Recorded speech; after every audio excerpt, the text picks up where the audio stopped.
नापाक औरत यानी माहवारी जिसे चल रही है या फिर बच्चे की पैदाइश के बाद जो औरत नापाक होती है, अगर कोई औरत ऐसी हालत में है, वो शबे बारात से फायदा कैसे उठाएगी? बहुत अहम सवाल है, समझ लीजिए अच्छे से। बहुत सी औरतें समझती हैं कि हम नापाक हैं, लिहाजा इस रात से कैसे फायदा उठाएंगे, और सो जाती हैं। बड़ी फजीलत से महरूमी हो जाती है। ये रात बड़ी बाबरकत वाली रात है, जिसे हम शबे बारात कहते हैं। इस रात में हर काम, हर इबादत वाला काम आप कर सकते हैं। कोई मुख्तस काम नहीं है, खास काम नहीं है कि उसी को करेंगे तो फजीलत मिलेगी वरना नहीं मिलेगी। ऐसा नहीं है। कुछ लोग नमाज को पकड़ के बैठ जाते हैं कि नमाज पढ़ेंगे तो शबे बारात में फायदा होगा वरना नहीं होगा। ऐसी कोई बात नहीं है। हाँ, मसला समझिए। नापाकी की हालत में नमाज का पढ़ना हराम है। इसी तरह नापाकी की हालत में कुरान का पढ़ना हराम है। और दूसरे काम, नापाकी की हालत में कलमा पढ़ना, नापाकी की हालत में दुआ करना या दुआ पढ़ना, नापाकी की हालत में तस्बीहात का विर्द करना, अल्लाह अल्लाह करना, अल्लाह का नाम लेना, सुबहान अल्लाह कहना, अल्लाह अकबर कहना, ये सब नाजायज नहीं है। लिहाजा नापाकी होने के बावजूद अगर औरत इस रात से फायदा उठाना चाहे, यकीनन फायदा उठा सकती है। कैसे?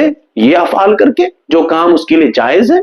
बैठ के तस्बीह पढ़े, अल्लाह अल्लाह करे, सुबहान अल्लाह करे, या फिर जो है बैठ के दुआ करे, अल्लाह से हाथ उठा के मांगे। इस रात में मांगने की जो है जरूरत है, हमें मांगे, अल्लाह ताला यकीनन दुआ कबूल करेगा आपकी। इसीलिए इस रात को आप इस तरह जो है बहाना करके या गलत फहमी की वजह से बर्बाद मत करिए। इसी तरह इस रात में बहुत सी फजीलतें हैं, याद रखिएगा, लेकिन कोई खास इबादत नहीं है। आप जो चाहें इबादत कर सकते हैं, जो आपसे चाहें।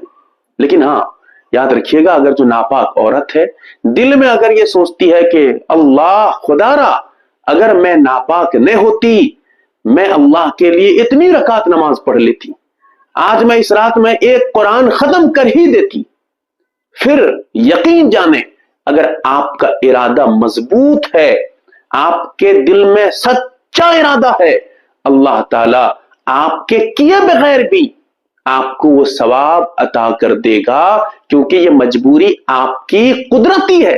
जैसे नापाक होना, ये कुदरती मजबूरी है, आप इसमें कुछ नहीं कर सकती। लिहाजा ऐसी सूरत में अगर आपका इरादा पक्का था, यकीनन आपको सवाब मिल जाएगा, आप उस सवाब से महरूम नहीं हो सकते।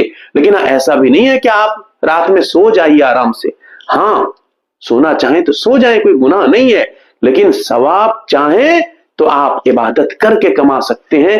आप नमाज नहीं पढ़ सकते, कोई बात नहीं, लेकिन आप अल्लाह अल्लाह तो कर सकते हैं। बहरकैफ चंद बातें समझने की हैं। अल्लाह ताला समझने की तौफीक दे। आमीन या रब्बल